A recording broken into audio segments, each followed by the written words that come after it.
21।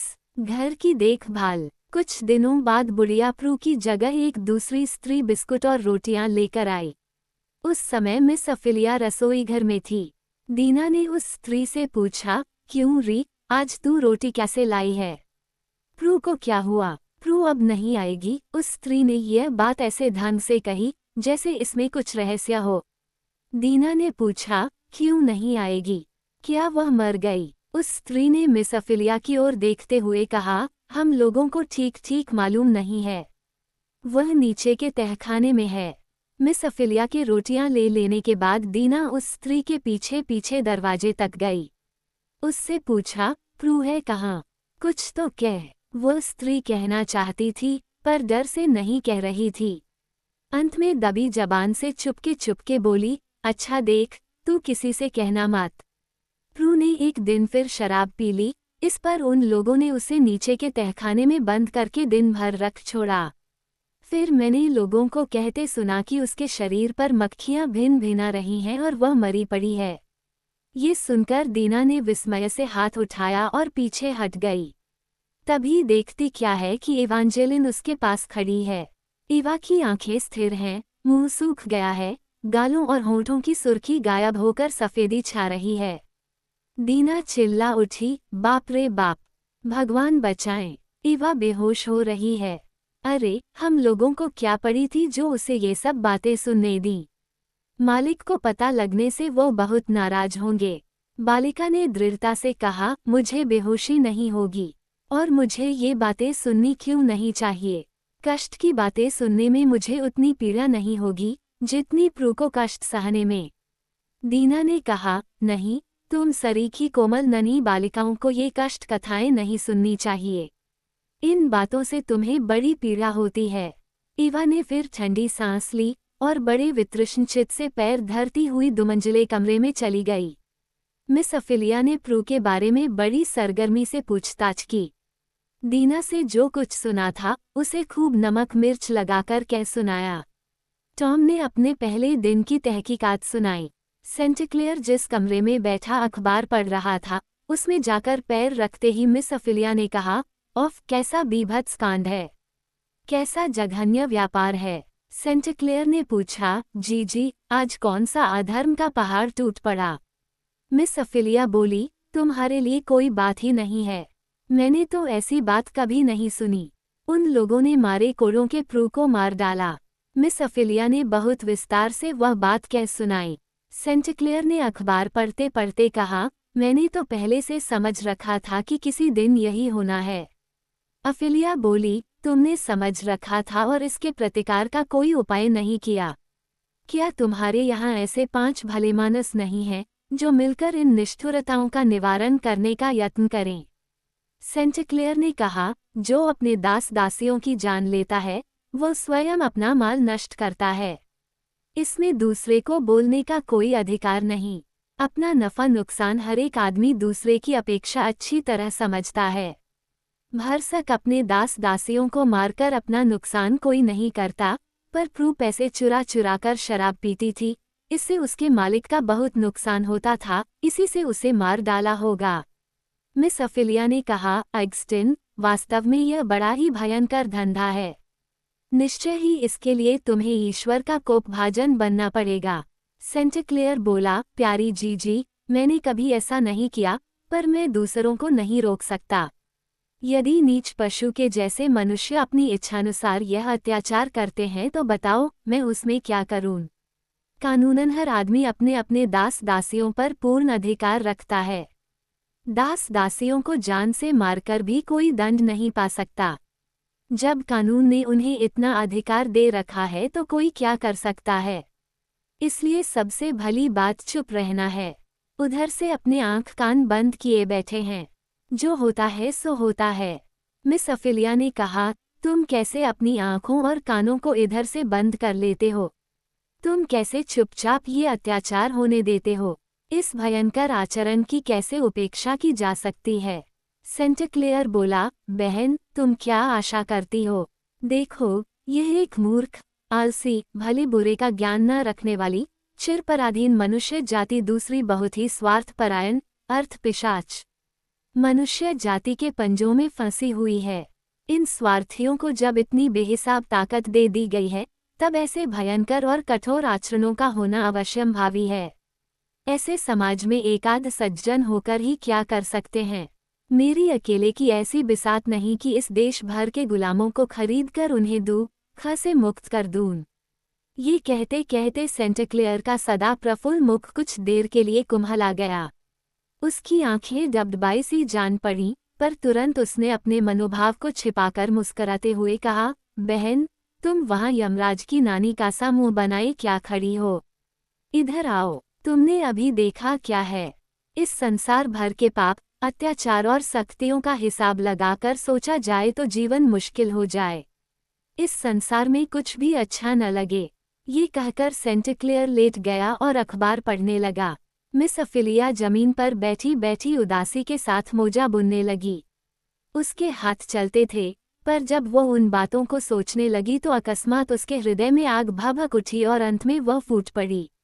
उसने कहा, अगस्टिन, मैं तुम्हारी भांति इस विषय की उपेक्षा नहीं कर सकती। मेरा मत है कि इस प्रथा का समर्थन करना तुम्हारे लिए बहुत ही घृणाजनक है। सेंटक्लेयर बोला, क्यों बहन, तुमने फिर वही पचड़ा छेड़ा? अफिलिया ने और तेजी के साथ कहा, मैं कहूंगी कि इस प्रथा का समर्थन करना तुम्हारे लिए बहुत ही घृणाजनक है। सेंटक्लेयर बोला, प्यारी बहन, मैं इसका समर्थन करता हूँ। किसने कहा कि मैं इसका समर्थन करता हूँ? अफिलिया ने कहा, निस्संदेह तुम इसका समर्थन करते हो, तुम सब जितने दक्षिणी हो वे सब। नहीं तो बताओ कि तुमने दासों के लिए क्या किया? सेंटक्लेयर बोला, क्या तुम मुझे संसार में कोई ऐसा निर्दोष मनुष्य बताओगी जो किसी काम को बुरा समझ लेने पर फिर उसे नहीं करता? क्या तुमने कभी ऐसा काम नहीं किया या नहीं करती हो जिसे तुम बिल्कुल ठीक नहीं समझती? अफिलिया ने कहा, यदि कभी करती हूँ तो मैं उसके लिए पश्चाताप करती हूँ। सेंटक्लेयर ने नारंगी छीलते छीलते कहा, मैं भी ऐसा ही करता हूँ। सारा समय इस पश्चाताप ही में बीतता है। अफिलिया बोली, पश्चाताप करने के बाद आखिर उसको क्यों करते जाते हो? सेंटक्लेयर ने कहा, बहन, तुम क्या अनुमान करने के बाद फिर उस बुरे काम को नहीं करती? अफिलिया ने उत्तर दिया, केवल ऐसी दशा में जब मैं बहुत लोभ में पड़ जाती हूँ। सेंटक्लेयर बोला, हाँ, तो मैं बड़े लोभी में फंसा हुआ हूँ। जो मुश्किल तुम्हें पड़ती है वही मुझे भी पड़ती है। अफिलिया ने कहा, पर मैं सदा अपने दोष को दूर करने की चेष्टा किया करती हूँ। सेंटक्लेयर बोला, बहुत ठीक। मैं भी तो 10 वर्षों से चेष्टा कर रहा हूँ, पर अभी तक मैं अपने कितने ही दोष दूर नहीं कर पाया। कहो बहन, तुम क्या सब पापों से छुटकारा पा चुकी हो? इस बार मिस अफिलिया ने बड़ी गंभीरता से बुनने के काम को किनारे रखकर कहा, भाई एग्स्टिन, मुझमें अनेक दोष हैं, उनके लिए तुम मेरी भर्त्सना कर सकते हो। तुम्हारा कथन यथार्थ है। अपनी कमजोरी के विषय में मुझसे अधिक कोई दूसरा अनुभव नहीं कर सकता। पर मैं तुमसे कहूंगी कि अपना ये दाहिना हाथ काटकर फेंक सकती हूँ, पर अपने दोष की उपेक्षा कभी नहीं कर सकती। जिस काम को मैं बुरा समझती हूँ उसे सदा कभी नहीं करती रह सकती। एग्स्टिन ने कहा, बहन, क्या तुम्हें मेरी बात पर गुस्सा आ गया? तुम तो जानती हो कि मैं बराबर दुष्ट लड़का था। मुझे तुम्हें खिजाने में हमेशा आनंद आया करता था। तुम्हारा स्वभाव कितना पवित्र है, सो क्या मैं जानता नहीं? तुम्हारी सहृदयता क्या मैं भूल गया हूँ? पर तुम जरूरत से ज्यादा भली हो, इतनी भली कि तुम्हारे मरने का ख्याल करके मुझे बड़ा दुख होता है। अफिलिया ने माथे पर हाथ रखकर कहा, अगस्ट, ये बड़ी गंभीर बात है, हंसी मजाक की नहीं। सेंटक्लेयर बोला, हाँ, हिसाब से गंभीर है सही, पर मैं इतनी गर्मी में तो गंभीर होने से रहा। गर्मी तो गर्मी, उस पर मच्छरों का उपद्रव अलग परेशान किए हुए है। इस समय कोई भी इतनी ऊंचाई की नैतिक आलोचना नहीं कर सकता। सेंटक्लेयर ने एकाएक अपने आप उठकर कहा, मैंने अब समझा कि तुम्हारे यहाँ के उत्तर वाले लोग हम दक्षिण वालों से यूं अधिक धार्मिक होते हैं। इसका कारण ये जान पड़ता है कि तुम्हारे वहाँ यहाँ के जैसी गर्मी नहीं पड़ती। लो, मुझे इस नए आविष्कार के लिए बधाई दो। अफिलिया बोली, एग्स्टिन, तुम बड़े ही खफ्ती दिमाग के हो। सेंटक्लेयर ने कहा, मैं खफ्ती दिमाग का हूँ। ठीक है, होऊंगा, कोई ताज्जुब की बात थोड़े ही है। पर अब मैं एक बार गंभीर बनता हूँ। तुम जरा यह नारंगी की टोकरी मुझे उठा देना। देखो, तुम मेरे लिए थोड़ा कष्ट करो, मैं भी तो गंभीर बनने में कितना कष्ट उठाऊंगा। इतना कहने के बाद सचमुच ही उसका चेहरा गंभीर हो आया। वो बड़ी संजीदगी से अपने भाव प्रकट करने लगा। बहन, जहाँ तक मेरा ख्याल है, इस दासत्व प्रथा के ख्याल पर कोई मतभेद नहीं हो सकता। पर हमारे यहाँ के अर्थलोभी गोरे जमींदार स्वार्थवश दासत्व प्रथा को न्यायसंगत बताते हैं और उनके टुकड़ों पर बसर करने वाले खुशामदी पादरी इन्हें खुश रखने के लिए इसे बाइबल से साबित करने को तैयार रहते हैं। वकील और नीति के पंडित अपना मतलब गांठने के लिए आडंबर फैलाकर इस भयंकर रीति का समर्थन करते हैं। ये लोग अपने मतलब के लिए भाषा, नीति और धर्मशास्त्र का मनमाना अर्थ लगाते हैं। इस काम में इनकी हकीकी दौड़ देखकर हैरान होना पड़ता है। पर सच तो यह है कि चाहे इसे बाइबल से सिद्ध किया जाए अथवा कानून की दुहाई दी जाए या कितनी युक्तियां क्यों न दिखाई जाएं, किंतु दुनिया कभी उन पर विश्वास नहीं कर सकती। ये घृणित दास प्रथा नरकीय प्रथा है, नरक से निकली हुई है। अगस्टिन बड़ी उत्तेजना से ये बातें कह रहा था। मिस अफिलिया को इस पर बड़ा विस्मय हुआ। वह अपना बुनना छोड़कर सेंटाक्लेयर का मुंह देखने लगी। उसे विस्मित देखकर सेंटाक्लेयर फिर कहने लगा, तुम मेरी बात पर विस्मित सी जान पड़ती हो, पर मैं आज जब कहने ही बैठा हूँ तब सारी बातें खोलकर कहता हूँ। गुलामी की इस घृणित प्रथा का मूल कारण देखना चाहिए, इसके ऊपर के सारे आवरणों को अलग करके देखना चाहिए कि यह क्या है। वास्तव में हम भी इंसान हैं और कुएशी जो लोग दास बनाए जाते थे भी इंसान हैं। पर वे बेचारे मूर्ख और निर्बल हैं और हम बुद्धिमान और सबल हैं। हम छल बल में पक्के हैं, इससे हम उनका सब कुछ हर लेते हैं और उसमें से जितना हमारा जी चाहता है उन्हें लौटा देते हैं। जो काम गंदा, कठिन और अप्रिय जान पड़ता है उसे हम कुएशियों से कराते हैं, क्योंकि हमें मेहनत करना पसंद नहीं, इसलिए कुएशी हमारे लिए पिसेंगे। हमें धूप अखरती है, कुएशी धूप में जलेगा। कुएशी रुपए कमाएगा और हम उसे खर्च करेंगे। हमारे जूतों में कीचड़ न लगे, इसके लिए कुएशी अपने हाथ से कीचड़ उठाकर रास्ता साफ रखेगा।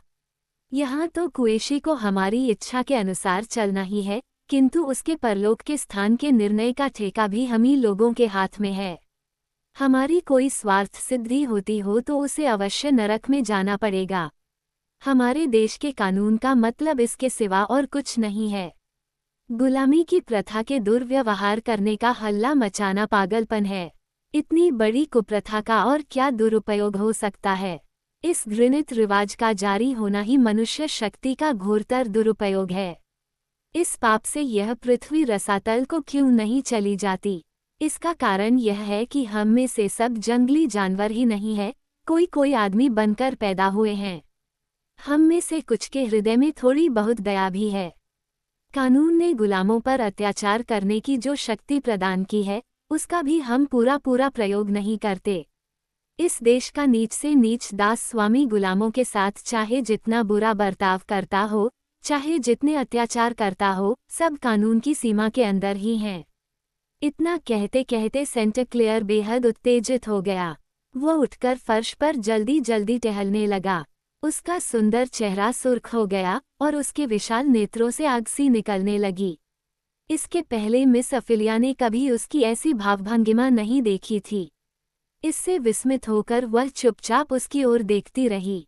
सेंटाक्लेयर ने एकाएक मिस अफिलिया के सामने रुककर कहा, इस विषय पर कुछ कहने या सोचने का कोई नतीजा नहीं है, पर मैं तुमसे कहता हूँ, एक समय था जब मैं सोचता था कि सारी पृथ्वी रसातल में चली जाए और यह भीषण अन्याय और अविचार निबिड़ अंधकार में लुप्त हो जाए, तो मैं सानंद इसके साथ रसातल को चला जाऊंगा। जब जब मैं जहाज की यात्रा में या अपने खेतों के दौरे के समय सैकड़ों नीच निष्ठुर पशु प्रकृति गोरों को अन्याय से प्राप्त किए गए धन द्वारा उन अनगिनत स्त्री पुरुषों और बालक बालिकाओं को खरीदकर उन पर मनमाना अत्याचार करते देखता हूँ, तब मेरी छाती फट जाती है। मैं मन ही मन अपने देश को कोसता हूँ और सारी मनुष्य जाति को शाप देता हूँ। मिस अफिलिया बोली, अगस्टिन, मैं समझती हूँ कि तुमने बहुत कुछ कह डाला। मैंने अपने जीवन में गुलामी की प्रथा के विरुद्ध ऐसे ओजस्वी घृणापूर्ण वाक्य कभी उत्तर प्रदेश में भी नहीं सुने। ये सुनकर सेंट क्लेयर के मुंह का भाव बदल गया। उसने स्वाभाविक व्यंग्य के साथ कहा, उत्तर प्रदेश में तुम्हारे उत्तर प्रदेशीय लोगों का खून बहुत ही सर्द है। तुम लोग हर बात में ठंडे हो। हृदय के आवेग द्वारा उत्तेजित होकर उत्तर प्रदेश वाले हम लोगों की भांति अन्याय के विरुद्ध जोरदार आंदोलन करके आकाश पाताल नहीं गुंजा सकते। तुम्हारे उत्तर प्रदेश में निम्न श्रेणी के लोगों से क्या सच्ची सहानुभूति रखी जाती है? पाठक जरा ध्यान से देखेंगे तो उन्हें मालूम हो जाएगा कि गुलामी की यह प्रथा संसार भर में फैली हुई है। संसार में कोई स्थान ऐसा नहीं है, कोई जाति ऐसी नहीं है, जहां और जिसमें ये घृणित प्रथा किसी न किसी रूप में प्रचलित न हो। मनुष्य समाज के मानसिक भावों की जांच कीजिए और देखिए कि प्रत्येक व्यक्ति के अंदर क्या भाव काम कर रहे हैं। दूसरों पर प्रभुत्व रखना, दूसरों को नीचे रखकर स्वयं ऊपर जाना, यही मनुष्यों के मन का एक सार्वभौमिक भाव है। इसीलिए समाज में जहां देखिए वहीं सबल निर्बल को सताता है, पंडित मूर्ख पर प्रभुत्व जमाता है। बड़े आदमी अपने से छोटी श्रेणी के मनुष्यों का खून चूस चूस कर मोटे बन रहे हैं। अपने से ऊपर वाली श्रेणी के कारण निम्न श्रेणी के लोग बड़े दुख से दिन बिता रहे हैं। मिस अफिलिया ने उत्तर प्रदेश का बात सुनकर कहा, ठीक है, पर यहाँ एक प्रश्न उठता है। सेंट क्लेयर बोला, मैं तुम्हारे प्रश्न को समझ गया। तुम यही कहना चाहती हो न कि यदि मैं गुलामी की प्रथा का अनुमोदन नहीं करता तो फिर क्यों इन दास दासियों को रखकर अपने सिर पाप की गठरी लादता हूँ? ठीक है, मैं तुम्हारे ही शब्दों में इसका उत्तर दूंगा। तुम बचपन में मुझे बाइबल पढ़ाने के समय कहा करती थी कि हमारे पाप पुरुष परंपरा से हमारे पीछे लगे हुए हैं। वही बात इन दासों के संबंध में भी है। ये पुरुष परंपरा से मुझे मिले हैं। मेरे दास मेरे पिता के थे, और तो क्या, मेरी माता के भी थे। अब वे मेरे हैं। तुम जानती हो कि मेरे पिता पहले न्यू इंग्लैंड से यहाँ आए थे और उनकी प्रकृति बिल्कुल तुम्हारे पिता के समान ही थी। वो सब तरह से प्राचीन रोमनों की भांति न्यायी, तेजस्वी, महानुभाव और दृढ़ प्रतिज्ञ मनुष्य थे। तुम्हारे पिता न्यू इंग्लैंड में ही रहकर पत्थरों और चट्टानों पर शासन करते हुए कमाने खाने लगे और मेरे पिता लुसियाना आकर अगणित नर नारियों पर प्रभुत्व फैलाकर उन्हीं के परिश्रम से अपनी जीविका का निर्वाह करने लगे। मेरी माता, कहते कहते सेंट क्लेयर उठ खड़ा हुआ और कमरे में दूसरे सिरे पर लटकती हुई माता की तस्वीर के पास जाकर खड़ा हो गया और बड़े भक्ति भाव से उस चित्र की ओर देखकर कहने लगा, वह देवी थी। मेरी ओर इस तरह क्या देखती हो? तुम जानती हो कि मेरे कहने का तात्पर्य क्या है। यद्यपि माता ने मानव का तन धारण किया था तथा जहाँ तक मेरा अनुभव है, मैंने देखा और समझा है, उनमें मानसिक दुर्बलता और भ्रम का लेश तक न था। क्या अपने, क्या पराये, और क्या दास दासी, सभी की यही राय है। बहन, माता ने ही मुझे कट्टर नास्तिकता के भाव से उबारा। मेरी माता एक जीती जागती धर्मशास्त्र थी और मैं उस धर्मशास्त्र की सत्यता में संदेह नहीं कर सकता। ये कहते हुए सेंट क्लेयर का हृदय एकदम उछल उठा। वह अपने को भूलकर हाथ जोड़कर माता के चित्र की ओर देखते हुए माँ माँ कहकर पुकारने लगा और फिर सहसा अपने को संभालकर वह लौट आया। अफिलिया के पास एक कुर्सी पर बैठकर उसने फिर कहना आरंभ किया, मेरा भाई और मैं दोनों जुड़वा पैदा हुए थे। लोग कहा करते हैं कि जुड़े हुए पैदा होने वाले दो भाइयों में विशेष समानता होती है, पर हम दोनों में सब विषयों में भिन्नता थी। उसकी गठन रोमनों की भांति दृढ़ थी, आंखें दोनों काली और ज्योतिपूर्ण थीं, सिर के बाल घने और छल्लेदार थे, शरीर का रंग भी गोरा था। मेरी आंखें नीली, बाल सुनहरे, देह की गठन ग्रीकों की सी और रंग सफ़ेद है। वह कामकाजी और चतुर था, मैं भावुक था, पर कामकाज में बिल्कुल निकम्मा।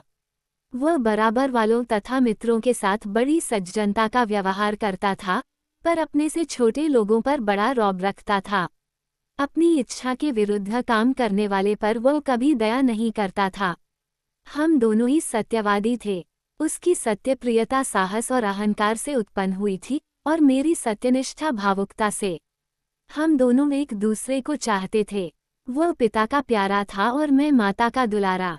मैं बड़ा भावुक था। मैं हर बात की बारीकी से छानबीन करता था, जरा सी बात से मेरा हृदय टूट जाता था। मेरे इस भाव से उसकी और पिता की जरा भी सहानुभूति न थी, पर माता मेरे हृदय को समझती थी और मेरे भाव से पूरी हमदर्दी रखती थी।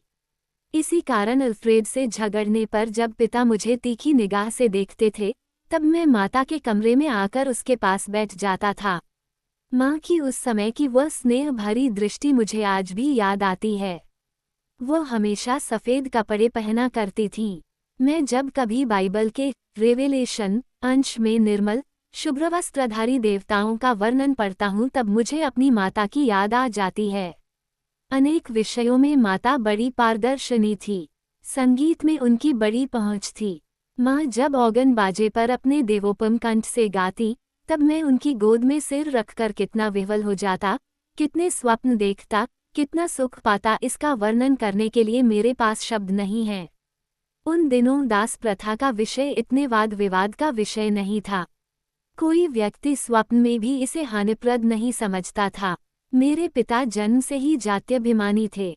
जान पड़ता है कि इस लोक में जन्म होने के पूर्व वे आध्यात्मिक जगत की किसी उच्च श्रेणी में थे और वहीं से अपनी कुल मर्यादा और अहंकार को साथ लेकर उतरे थे। नहीं तो दरिद्र और उच्च कुल से रहित व्यक्ति के घर में जन्म लेकर भी कुल का ऐसा अभिमान होना पूर्व संस्कार के सिवा और क्या कहा जा सकता है। मेरे भाई ने पिता की प्रकृति पाई थी। तुम जानती हो, जाति कुलाभिमानियों के हृदय में सार्वभौम प्रेम का स्थान नहीं हो सकता।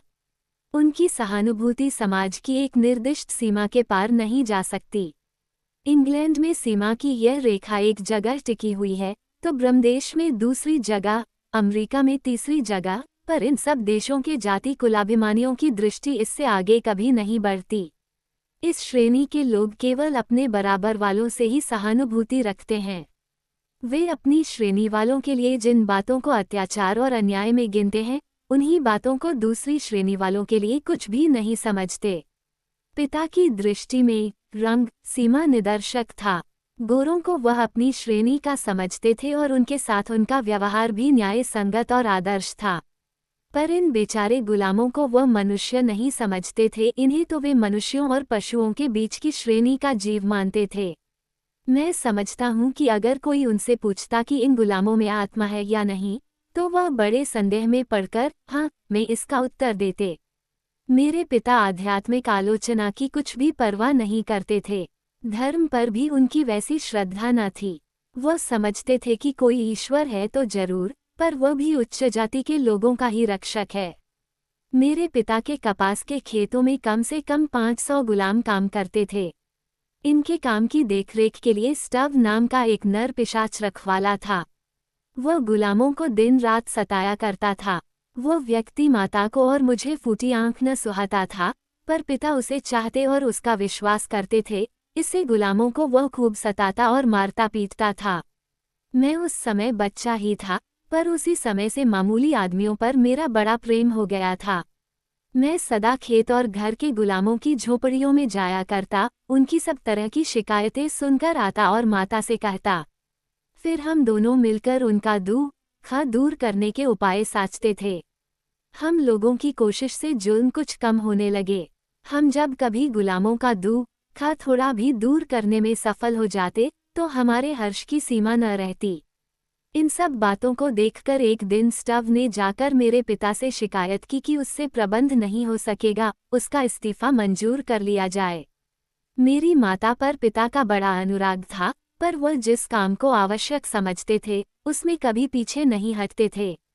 सो उन्होंने सम्मानसूचक पर स्पष्ट शब्दों में मेरी माता से कहा कि घरेलू दास दासियों पर उनका पूरा अधिकार है, किंतु खेत के गुलामों के संबंध में उनकी कोई बात न मानी जाएगी।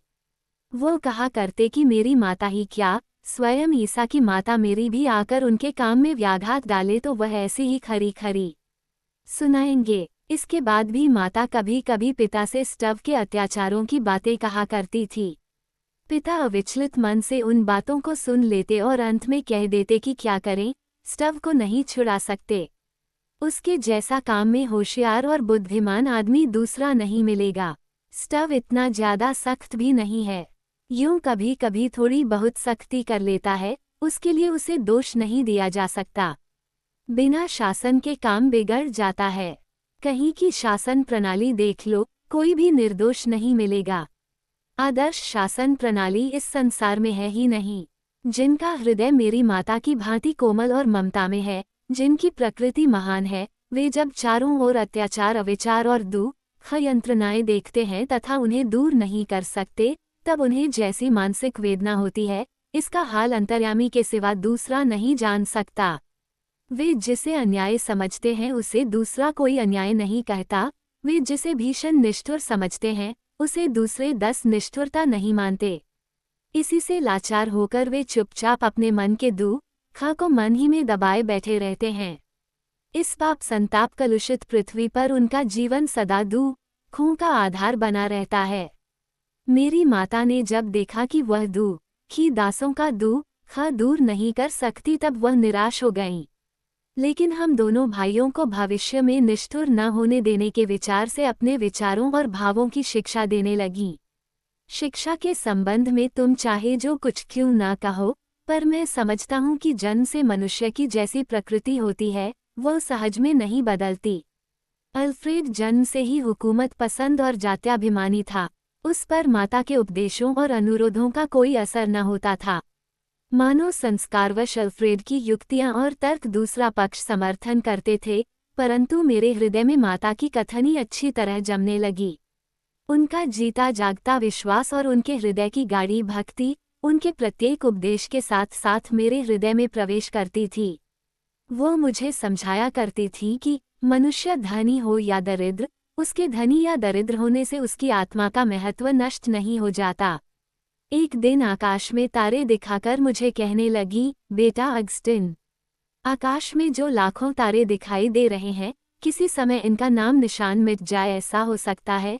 सारा संसार भी नष्ट हो सकता है और सूर्य का पूर्व से पश्चिम में उदय हो सकता है, पर एक आत्मा का चाहे वह कितना ही दीन और दरिद्र क्यों ना हो, नाश नहीं हो सकता। धनी, निर्धन, पंडित, मूर्ख सब अमर रहेंगे और मंगलमय ईश्वर की गोद में सदा सुख शांति पाएंगे। प्रत्येक दीन दरिद्री के लिए उसकी भुजाएं सदा फैली रहती हैं। माता के कमरे में बहुत सी तस्वीरें थीं। उनमें एक वह तस्वीर थी जिसमें ईसा मसीह का अंधे को आंखें देने का दृश्य दिखाया गया था। उस तस्वीर को दिखाकर माता कहा करती, देखो अगस्टिन, परम धार्मिक यीशु की दीन पर कितनी दया है। वह अपने हाथों से बेचारे अंधे की सेवा शुश्रूषा कर रहे हैं, अंधे को आराम पहुंचाने का प्रयत्न कर रहे हैं। यदि मुझे अधिक दिन तक ऐसी स्नेहमयी दयालु जननी की छत्र छाया का सौभाग्य रहता तो मैं अवश्य उच्च कोटि का मनुष्य होता। यदि जवानी तक भी मुझे माता का साथ मिला होता तो मेरा जीवन ऐसा सुगठित हो जाता कि फिर मैं इन दास दासियों के उद्धार के लिए अपने प्राणों की मोह माया तज सकता था, देश सुधार का व्रत ले सकता था। पर मेरा दुर्भाग्य कि मुझे 13 वर्ष की अवस्था में ही उत्तर की ओर जाना पड़ा और जननी का साथ छोड़ना पड़ा। यही कारण है कि मैं जैसा चाहता था वैसा जीवन प्राप्त नहीं कर सका। सेंट क्लेयर सिर पर हाथ रखकर जरा देर तक चुप रहा।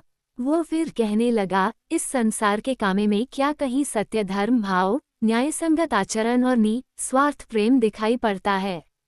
मैंने लड़कपन में भूगोल में पढ़ा था कि सब जगह की जलवायु भिन्न भिन्न प्रकार की होती है, इसी से भिन्न भिन्न स्थानों में भिन्न भिन्न प्रकार के पेड़ पौधे होते हैं। यही हाल मनुष्य समाज के आचरण और मतामत का है। जिस देश का जैसा आचार व्यवहार होता है वहाँ के लोगों का सामाजिक दशा के अनुसार वैसा ही चरित्र बन जाता है।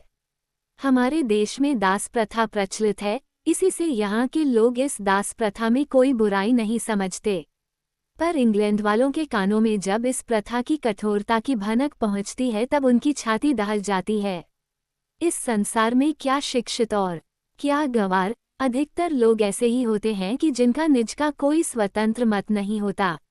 वे प्रवाह के साथ बहते हैं, वे अवस्था के दास होते हैं।